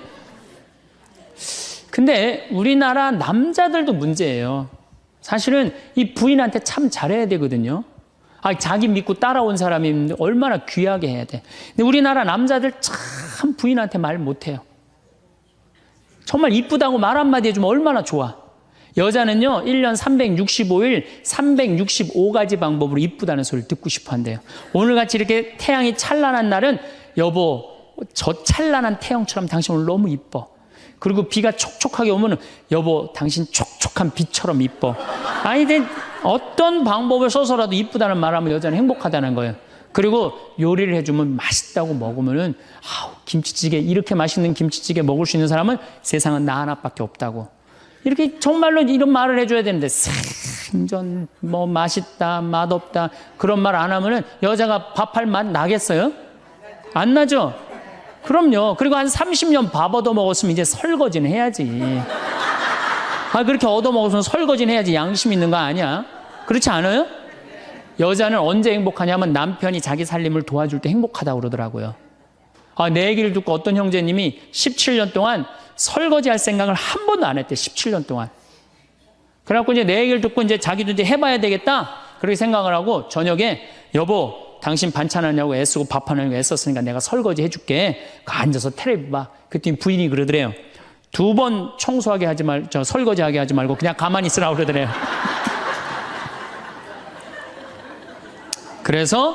그래서 이 남편이 그랬대요. 아니야, 내가 오늘 해보고 싶어서 그래. 그리고 설거지를 했대요. 그리고 이제 그 형제는 미사 해설하러 성당에 갔는데 메시지가 왔대요. 여보, 나는 오늘 당신이 한 설거지 지금 다시 하고 있어. 하지만은 오늘처럼 행복한 날은 없어. 17년 결혼 생활 중에 오늘처럼 행복한 날은 없어. 고마워. 내 살림살이를 도와줘서. 그 메시지를 형제님이 나한테 보냈어요. 신부님, 요 조그만 거 이렇게 행복할 수 있는데 내가 왜 이제까지 안 했는지 모르겠다고. 그러니까 우리 정말 부인한테, 정말로 자매님들한테 서비스 해줘야 돼. 이제는 서로를 사랑해야 돼요. 서로를 사랑하고 아껴줘야 돼요. 근데 우리나라 남자들이 얼마나 말을 못하냐면, 이게 진짜로 있었던 일이에요. 65살 먹은 형제님이 꿈을 잘 꾼 거야. 그래갖고 로또를 산 거야, 금요일 날. 그래갖고 그냥 가슴이 부풀은 거야. 그냥 부인한테 막 자랑을 한 거야. 내가 꿈을 꿨는데 이건 된다. 그리고 보통 꿈이 아니다. 막 돼지가 막 수천 마리 왔다 갔다 한 꿈을 꿨는지. 그래갖고 그냥 막 들떠 있는 거야. 그러니까 부인이 콧소리로 한마디 한 거야. 여보, 그 로또 되면 당신 그 돈 뭐 할 거야? 그랬더니 남자가 정색을 하고 그러더래요. 내가 이 로또 되면은 온 세상 사람한테 다 나눠줘도 당신한테는 한 푼도 안 줄 거야. 아니, 아직 된 로또도 아닌데. 당첨되고 난 다음에 그러면 몰라도 당첨도 안 됐는데. 귀양 이렇게 말하면 얼마나 좋아요. 여보, 당신 평생 나한테 시집 와갖고 고생만 했는데 내가 로또 되면 내가 당신 다 줄게. 쓰고 싶은 대로 다 써. 아니, 당첨도 안 된 로또인데. 그렇게 말하면 얼마나 기분이라도 좋아요. 근데 그냥 내가 온 세상 사람한테 다 나눠줘도 당신한테 한 푼도 안 줄 거야. 이게 할 말이에요. 근데 우리나라 남자들이 이런다고요. 다른 형제님들이 마누라 너무너무 이쁘고 좋겠다고 살아봐라야 눈 한번 하얗게 뜨고 하면 그런 독사가 없다. 이런 말 해야 되면은 우리 마누라는 얼굴만 이쁜 게 아니라 마음은 비단이야. 기분이 얼마나 좋아요. 참 고운 말을 못 하는 거야. 그냥 온 세상 사람한테 다 나눠줘도 당신한테는 한 푼도 안 준다. 그러니까 이 부인이 너무 열받아갖고 한 달 반 동안 밥을 안 해줬대요. 그리고 진짜 무서운 건 집안에서 폭력이에요, 폭력. 더욱이 남자가 여자를 때리는 건 있을 수 없는 일이에요. 부부가요, 때린다는 건 있으면 안 돼요. 아니, 여자가 남편한테 결혼을 할 때는 이 험난한 세상, 저 힘 있는 남자한테 보호받고 싶어서 결혼하는 거 아니에요? 그렇지 않아요, 보통? 그런데 그 남편이 자기를 때린다고 생각하면요, 이건 치욕이에요, 여자한테는. 그래서 남자가 여자를 때리면 안 돼요. 정말로 이것도 진짜 있었던 일인데 70이 다 돼가는 할머니인데 평생 남편한테 맞으면서 살았대요. 그런데 또 친구 하나가 평생 남편한테 둘이 이제 할머니가 이제 둘이 친구야. 서로 맞고 살아갖고. 근데 그 평생 맞은 할머니가 하루는 이 친구 할머니한테 전화를 한 거야. 막 웃으면서 전화했대. 너 뭐가 이렇게 좋아갖고 전화했냐? 그랬더니 우리 남편이 이번에 병원에 갔는데 글쎄 3개월밖에 못 산다고. 나 지금 입을 뒤집어 쓰고 지금 웃으면서 너한테 전화하는 거라고. 이건 너무 불행하지 않아요? 너무 불행하지 않아요? 정말로 자기 부인 아파서 죽는데 따라 죽는 남편도 있는데 이게 그냥 자기 남편 3개월밖에 안 산다고 이불을 뒤집어 쓰고 막 웃으면서 그냥 전화를 할 정도면 이건 같이 살지 말아야지. 그렇죠? 그러니까 여러분들 남편한테 잘하세요. 또 여기 있는 우리 형제님들 누구한테 잘해요? 그래도 나이 먹어갖고요. 여러분들 지금 신부님 난 도저히 우리 남편하고 못 살 거예요. 지금 바꿔봐야 거기서 거기에요. 지금 바꿔봐야. 자, 남자하고 여자하고 얼마나 서로를 이해를 못하느냐 하면은 남자는 하루에 2,000마디만 하면은 말 끝난대요. 근데 여자는 하루에 6,000마디를 해야 된대요. 그러니까 여자가 훨씬 말이 많은 거죠. 남자는 직장에 갔다 오면 할 말 끝난 거예요. 집에 할 말이 아무것도 없는 2,000마디 이미 다 했는데 할 말. 남자로 사람으로서 할 말 끝났는데 뉴욕의 게리 머카스라는 교수가 이 통계를 냈어요. 그래갖고 여자는 남자가 남편이 집에 들어올 때만 기다리는 거야. 이웃집 아줌마 얘기도 하고 싶고 본당시 욕도 하고 싶고 막 그래갖고 기다리고 있는데 남편이 들어와갖고 여보, 그 집 남편은 그렇게 힘들게 돈을 버는데 여자는 맨날 찜질방 다니고 그냥 밍크코트 입고 다니고 정신 나간 여자라고. 그럼 남편은 할 얘기가 없는 거야. 쓸데없는 소리 하지 말고 밥이나 내놓으라고. 그럼 여자는 미치는 거예요. 진짜 괜찮은 남자들은 어떤 남자들이냐면은 그래 여보? 그럼 안 되지. 부인이 살림을 잘 살아야지. 남자가 그렇게 고생을 하는데 추임새를 넣어주고 속으로 외우세요. 500마디, 1000마디, 2000마디. 그래갖고 딱 속으로 4000마디 딱 끝나면 여보 이제 자자. 이래야지 이 남자는 후환이 없는 남편이에요. 여자 말을 들어줘야 돼요. 그래서 남자하고 여자하고 틀린 점이 이거야. 반대로 우리 자매님들은 여자는 흥분을 하면 5분이면 흥분이 끝난대요.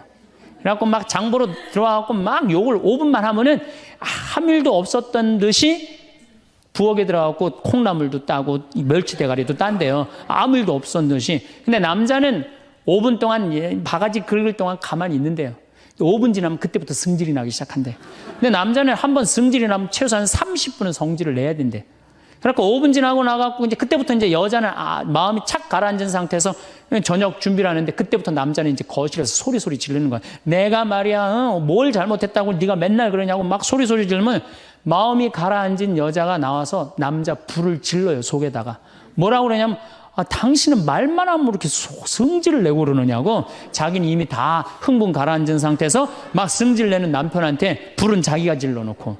그러면 안 된다는 얘기죠. 30분 동안 길길이 뛰게 놔두란 얘기예요. 승질을 건드려 놨으면은. 어쨌든 우리가 이 인생을 외롭게 살고 싶지 않다면은 부부가 사랑하는 수밖에 없어요. 그래야만이 우리 인생이 풍요로워요. 더욱이 여러분들 노년 50년 60년 부부밖에 없어요. 훈련하면 된대요. 그 부부 사랑 훈련하는 그 많은 책자를 읽어보면요, 그 서로 훈련이 안 돼 있어서 그렇지 훈련하면 서로 사랑한대요. 그리고 외롭지 않다는 거예요. 다음 시간에는 이제 정말로 그렇다면 구체적으로 우리가 외롭지 않는 방법에 대해서 이야기를 나누도록 하겠습니다. 감사합니다.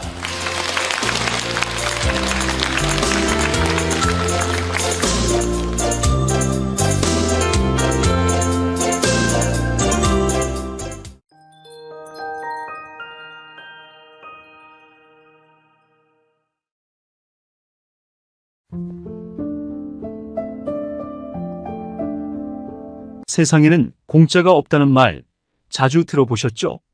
그런데 항상 돈이 없다고 말하는 사람들이 주변에 분명 있을 겁니다.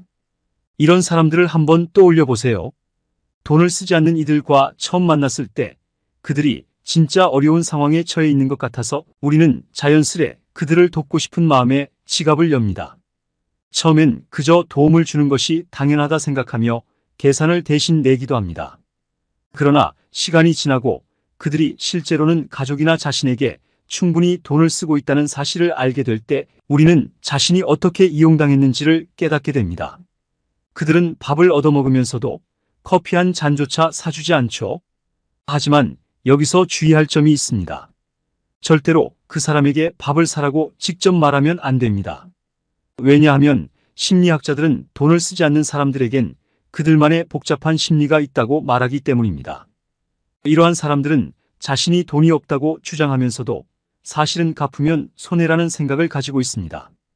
그들은 자신을 도와준 사람들이 자기보다 경제적으로 훨씬 나은 상황에 있다고 판단하며 따라서 자신이 갚지 않아도 그들은 잘 살 수 있다고 생각합니다. 이런 태도는 있는 놈이 더한다는 말로 표현되곤 합니다. 실제로 이런 상황을 경험한 경우가 많습니다. 예를 들어 한 친구는 저에게 10번 중 9번을 얻어먹고는 저축한 돈으로 23만 원짜리 신발을 사더군요. 이런 경험이 여러분에게도 있나요? 이러한 상황에서 우리는 종종 손절이라는 결정을 내리게 됩니다. 돈 없다고 입에 달고 사는 사람은 빨리 멀리하는 게 맞습니다. 매번 공짜로만 밥을 얻어먹으려는 사람과는 당장 관계를 끊어야 합니다. 이유는 간단합니다. 사람은 물질적으로든 감정적으로든 받은 것에 대해 베풀 줄 알아야 합니다. 그것이 예의이며 인간으로서의 기본 도리입니다. 물론 모든 인간에게는 단점이 있습니다. 완벽한 사람은 거의 없으니까요. 하지만 이것이 계속해서 교활하게 나를 이용하거나 나를 단지 돈을 대주는 은행으로만 여기는 사람들과 지내야 한다는 의미는 아닙니다. 오늘의 영상에서는 사람들이 의외로 잘 모르는 손절해야 하는 사람의 특징들을 알려드리려고 합니다. 여러분이 이 영상을 편안한 마음으로 시청하신다면 인간관계에서의 명확한 해법을 찾을 수 있을 것입니다. 좋아요와 구독 버튼을 한 번씩 눌러주시면 저에게 큰 도움이 됩니다. 지금부터 시작해볼까요? 손절할 만한 사람들의 특징 중 하나는 바로 나 뒤에서 딴 말 안 해라고 말하는 이들입니다. 이 말은 겉보기에는 솔직함을 표방하지만 실상은 무례함을 정당화하는 데 자주 사용됩니다. 이런 사람들은 대화 도중 상처 주는 말을 거리낌 없이 내뱉으며 솔직하다는 방패 뒤에 숨어 상대방을 배려하지 않는 태도로 일관합니다. 이로 인해 관계에서는 갈등이 쉽게 발생할 수밖에 없죠. 이들이 자주 사용하는 나 뒤에서 딴 말 안 해라는 말은 사실상 상대방에게 불필요한 면박을 주는 경우가 많습니다. 얼핏 보면 이런 솔직함이 긍정적으로 보일 수 있지만 이는 단지 겉모습일 뿐입니다. 진정으로 예의 바르고 상대방을 존중하는 태도가 훨씬 더 바람직합니다. 앞에서는 물론 뒤에서도 일관된 태도를 유지하는 사람들, 그들이 진정으로 존중받아 마땅한 사람들입니다. 놀랍게도 나 뒤에서 딴 말 안 해라고 주장하는 이들 중 상당수는 실제로는 뒤에서 다른 말을 하고 있습니다. 반면 진정으로 상대방을 존중하는 사람들은 대면 상황에서도 조심스럽게 피드백을 제시합니다. 이들은 내가 생각해봤는데 이런 부분을 개선시키면 어떨까? 라고 상대방의 입장을 고려하여 의견을 나눕니다. 이런 사람들은 뒤에서 상대방을 비방하지 않습니다. 왜냐하면 그들은 타인에 대한 조심성과 배려가 기본적으로 갖추어져 있기 때문입니다. 그러니 만약 여러분의 주변에 나 뒤에서 딴 말 안 해라고 습관적으로 말하는 사람이 있다면 너무 심각하게 받아들일 필요는 없습니다. 이런 사람들과의 교류는 굳이 감정 노동을 하면서까지 유지할 가치가 없습니다. 삶에서 불필요한 스트레스를 줄이는 것이 중요합니다. 그저 한 귀로 듣고 한 귀로 흘려보내세요. 우리의 시간과 에너지는 더 가치 있는 관계를 위해 쓰여야 합니다. 손절해야 할 두 번째 유형의 사람은 다 널 생각해서 하는 말이야 라고 말하는 사람들입니다. 이 말을 자주 사용하는 사람들은 흔히 우리의 결정이나 행동을 비판하면서 자신들이 우리의 이익을 위해 그렇게 말한다고 주장합니다. 그런데 그들의 조언이 정말 우리를 위한 것인지 아니면 자신의 열등감이나 불안을 숨기기 위한 것인지 구분하기가 어려울 때가 많죠. 예를 들어 과거에 친구 중 한 명이 있었습니다. 제가 무언가를 시도하려고 하면 항상 다 널 생각해서 하는 말인데 라며 시작하여 왜 그 일을 할 수 없는지에 대해 상세히 설명하곤 했습니다. 하지만 정작 그 친구 자신의 삶은 그다지 인상적이지 않았습니다. 이런 상황에서 그의 조언이 진정으로 나를 위한 것이었는지 의심스러웠죠. 진정으로 다른 사람을 생각한다면 그저 말로만 그치지 않고 실질적인 도움을 제공하거나 자신의 시간을 할애하여 구체적인 조언이나 컨설팅을 제공할 것입니다. 하지만 말로만 널 생각해서라고 하면서 실제로는 아무런 도움도 주지 않는 것은 사실상 그 말이 거짓임을 나타냅니다. 이런 사람들은 우리의 도전을 막고 우리 앞길에 장애물을 설치하려는 의도를 가지고 있을 가능성이 큽니다. 이렇게 다 널 생각해서 하는 말이야 라고 말하는 사람들을 만났을 때 우리는 그들의 말을 그냥 넘길 필요가 있습니다. 괜찮아. 내 인생은 내가 생각할게. 마음속으로만 응원해줘라고 답하는 것이 좋습니다. 이 한마디로 상대방에게 당신의 삶에 대한 결정권이 자신에게 있음을 분명히 할 수 있습니다. 우리 모두 자신의 삶에 대한 최종 결정권을 가지고 있으며 누구도 그것을 타인에게 쉽게 양도해서는 안 됩니다.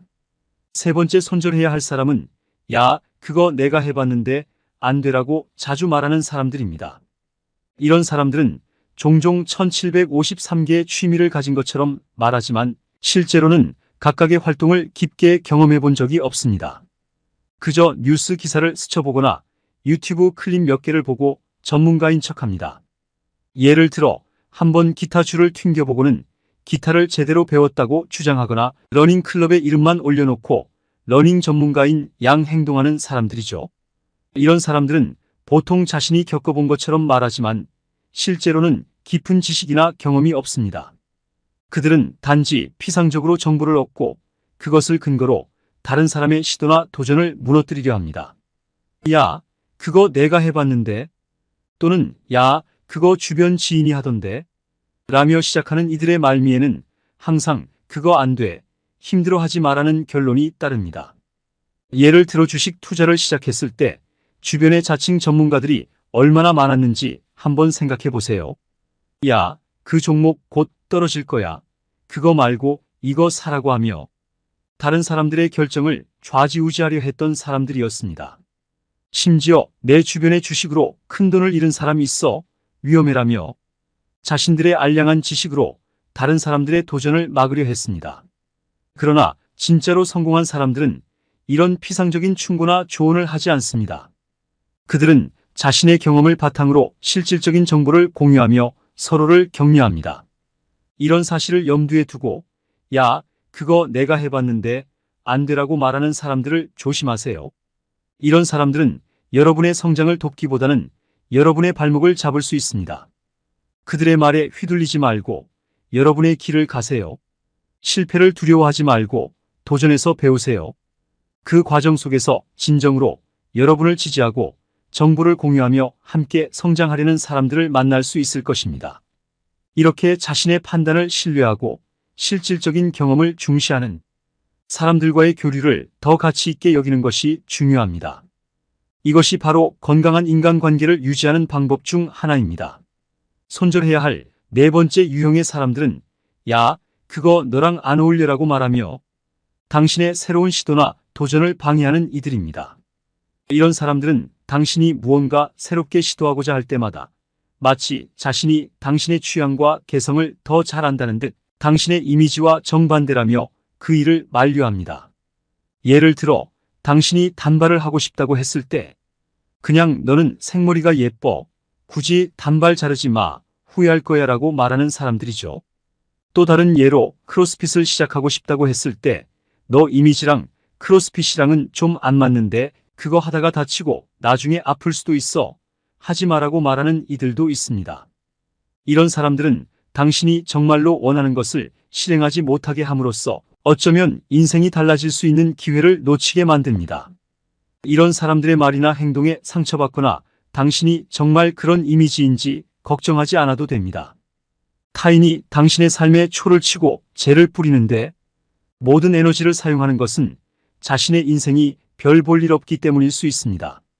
이들은 다른 사람이 더 나은 삶을 살기 위해 노력할 때 겉으로는 위로를 주는 척하면서 속으로는 그 성공을 두려워합니다. 겉으로는 더없이 당당해 보이는 이 무례한 사람들이지만 실제로는 스스로에 대한 확신이 없고 내면적으로 매우 약할 수 있습니다. 따라서 이런 사람들의 무례한 말 한마디나 행동 하나에 신경 쓸 필요가 전혀 없습니다. 중요한 것은 당신이 당신의 방식대로 잘 살아가는 것입니다. 당신의 성공을 눈에 보이는 성과로 확실히 증명함으로써 이런 무례한 사람들과의 인생 격차를 크게 벌리는 것이 최선의 대응 방법입니다. 이것이 그들을 압도하고 침묵시키는 가장 효과적인 방법이 될 것입니다. 당신의 삶에서 불필요한 부정적 영향을 배제하고 당신이 원하는 대로, 당신이 꿈꾸는 대로 살아가는 것에 집중하세요. 그것이 바로 자신의 길을 걷는 것이며 그 길에서 만날 수 있는 가장 큰 보상일 것입니다. 절대 가까이 두면 안 되는 사람의 특징 중 첫 번째는 말과 행동이 다른 사람입니다. 이런 유형의 사람들은 주변에 흔히 볼 수 있으며 가까운 사이였던 지인 한 명을 예로 들어보겠습니다. 이 지인과는 한때 꽤나 친밀했었지만 결국 관계가 멀어진 이유는 그의 말과 행동의 불일치 때문이었습니다. 예를 들어 생일 때 선물을 챙겨주겠다고 약속하고는 실제로는 그날을 완전히 잊어버리는 경우, 또는 난 너를 120% 믿어라고 말하면서 다른 사람에게는 사실은 못 믿었다고 말하는 등의 이중적인 행태를 보였습니다. 이외에도 많은 약속을 했으나 지키지 않았고 말로만 끝나는 일들이 반복되었습니다. 이런 사람들은 마치 말은 청산유수처럼 잘하지만 실제로 행동으로 옮기는 능력은 크게 부족합니다. 그들의 말은 항상 앞서 나가면서 사람들에게 기대감을 갖게 만들지만 결국 그 기대를 실망으로 바꾸어 놓습니다. 그 결과 상대방은 끊임없이 실망감을 맛보며 결국 그 사람과의 관계를 유지하기 어려워집니다. 이런 사람들과의 관계에서 가장 큰 문제는 그들의 말에 섣불리 기대를 걸게 되는 것입니다. 시간이 지날수록 그들의 말에 현혹되어 기대를 하게 되지만 그 기대가 무너질 때의 실망은 상상 이상입니다. 말과 행동이 일치하지 않는 사람들은 결국 주변 사람들로부터 신뢰를 잃게 되고 자연스럽게 그들과의 교류는 줄어들게 됩니다. 따라서 이런 사람들과의 관계를 갖고 있다면 그들의 말에 너무 깊이 의존하지 말고 그들의 실제 행동을 관찰하는 것이 중요합니다. 또한 이들과의 교류에서 기대감을 최소화하고 객관적인 판단을 유지하는 것이 필요합니다. 결국 우리가 할 수 있는 최선의 선택은 말보다는 행동으로 사람을 평가하는 것입니다. 이렇게 하면 자연스럽게 말과 행동이 일치하지 않는 사람들과 거리를 둘 수 있고 더 건강하고 진정성 있는 인간관계를 유지할 수 있습니다.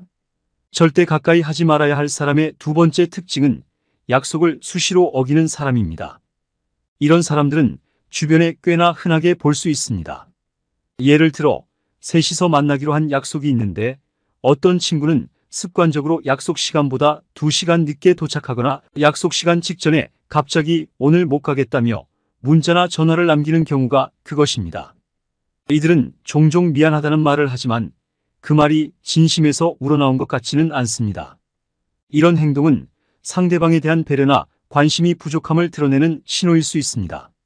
심지어 이런 행동을 하는 사람이 나에 대한 관심이 많다면 그것은 더 큰 문제가 될 수 있습니다.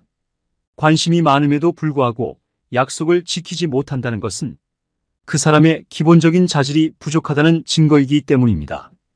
이런 사람들과의 관계에서 우리는 크게 2가지 방법을 고려할 수 있습니다.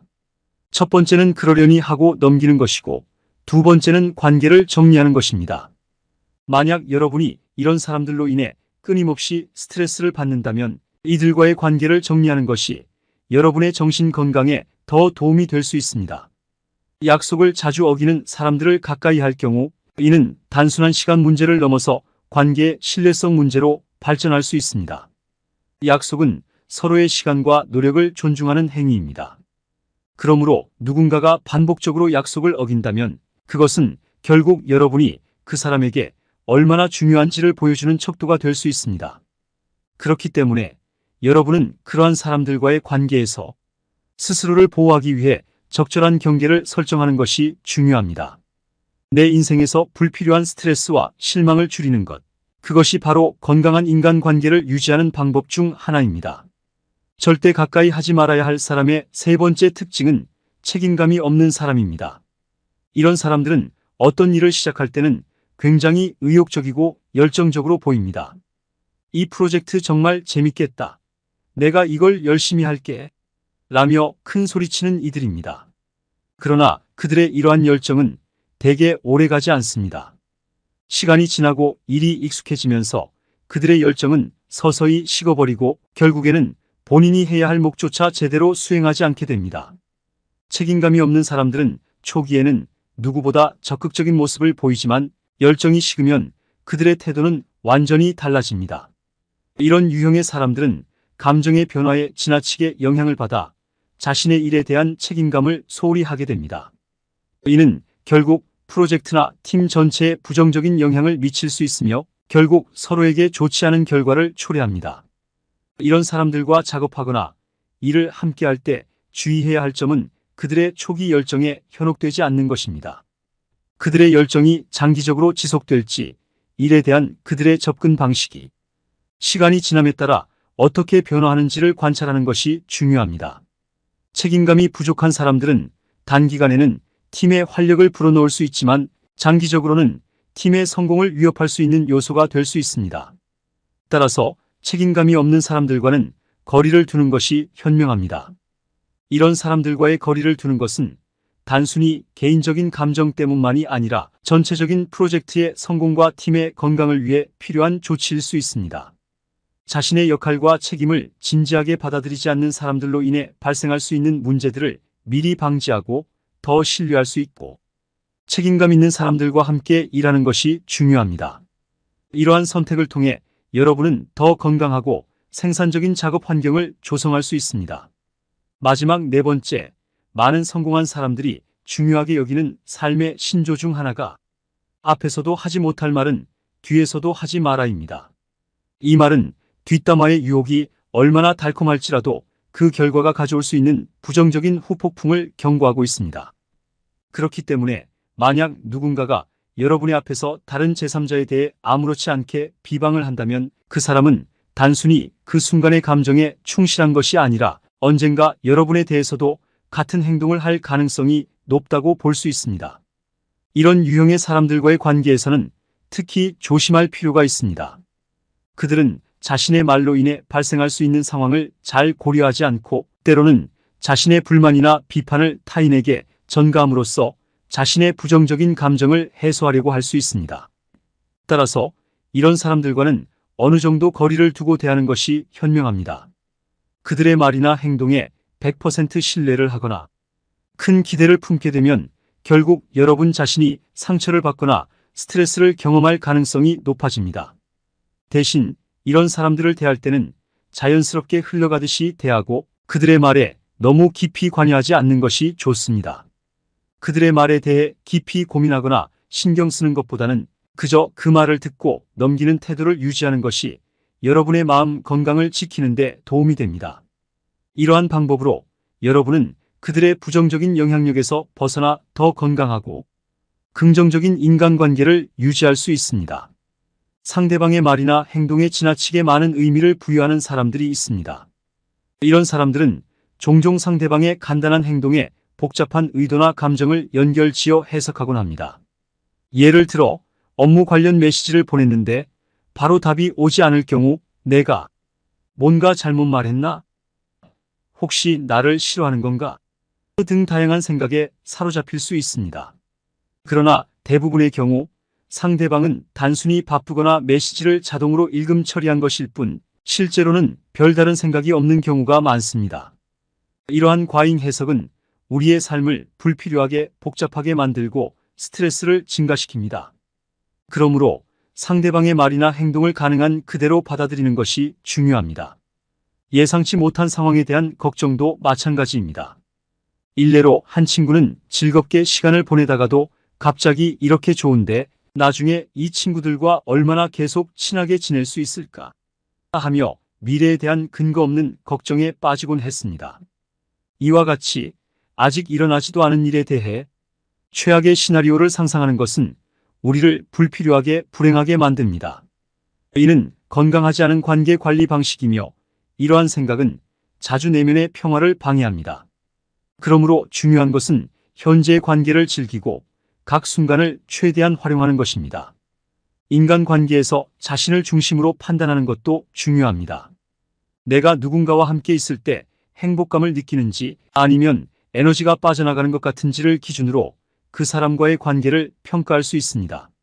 산책을 하며 이런저런 생각을 정리하고 나면 결국 중요한 것은 나임을 깨닫게 됩니다. 내가 행복하면 그 관계는 나에게 맞는 관계입니다. 그렇지 않다면 그 관계는 나에게 부합하지 않을 수도 있습니다. 이처럼 각자의 마음을 들여다보고 존중하는 것은 우리 모두에게 필요한 일입니다. 우리의 마음이 결국 우리 각자의 정답이기 때문입니다. 오늘도 여러분과 함께 나눌 수 있어 감사하며 여러분 모두가 건강하고 행복한 하루를 보내시길 바랍니다.